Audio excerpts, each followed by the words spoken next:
Border లో Pak over action కు Bharat serious reaction ఇచ్చింది. ఎన్నిసార్లు బుద్ధి చెప్పినా తీరు మార్చుకోని పొరుగు దేశానికి కేంద్రం స్పష్టమైన హెచ్చరిక చేసింది. సరిహద్దులో ఉల్లంఘనలు రిపీట్ చేస్తే చూస్తూ ఊరుకునేది లేదని తేల్చింది. సైన్యం దేనికైనా రెడీగా ఉందంటూ వార్నింగ్ ఇచ్చింది.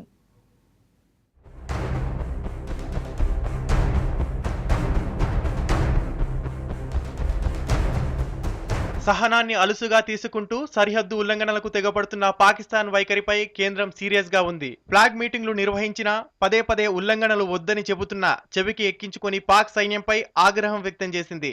బార్డర్లో కాల్పుల విరమణ ఒప్పందానికి తూట్లు పొడవడం రెండు దేశాల సంబంధాలపై ప్రభావం చూపుతుందని రక్షణ మంత్రి అరుణ్ జైట్లీ హెచ్చరించారు. ఇక సహించే పరిస్థితి లేదని తేల్చారు.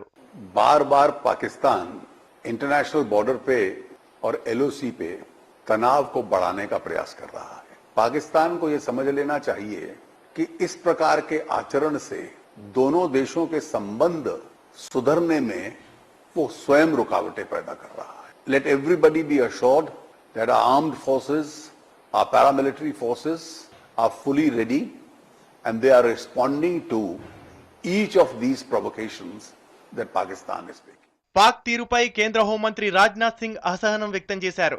భారత్ లో పరిస్థితులు మారిన విషయాన్ని పొరుగు దేశం గ్రహిస్తే మంచిదన్నారు. मैं ही कहना चाहूंगा कि पाकिस्तान को अब सीज फायर वायलेशन बंद करना चाहिए और इस हकीकत को समझना चाहिए कि भारत में अब जमाना बदल चुका है। बस इतना ही कहना चाहूंगा. పాక్ సైన్యం కాల్పుల్లో గాయపడిన వారిని జమ్మూ కాశ్మీర్ ముఖ్యమంత్రి ఒమర్ అబ్దుల్లా పరామర్శించారు. బాధితులను ఆదుకుంటామన్నారు. మరోవైపు పాకిస్తాన్ కాల్పుల ఉల్లంఘనపై జమ్మూలో శివసేన కార్యకర్తలు ఆందోళన నిర్వహించారు. దీనిపై కేంద్రం వైఖరి సరిగ్గా లేదంటూ ప్లకార్డులతో నిరసన వ్యక్తం చేశారు.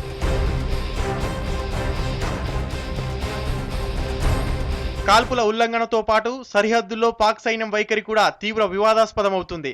బక్రీద్ సందర్భంగా బీఎస్ఎఫ్ జవాన్లు స్వీట్లు ఇచ్చేందుకు వెళ్లడంతో పాక్ సైనికులు తిప్పి పంపడం వారి ఉద్దేశాన్ని స్పష్టం చేస్తుంది. భారత్తో కయ్యానికి కాలు దువ్వేందుకే పాక్ సిద్ధంగా ఉన్నట్టు తాజా పరిణామాలతో వెల్లడవుతుంది.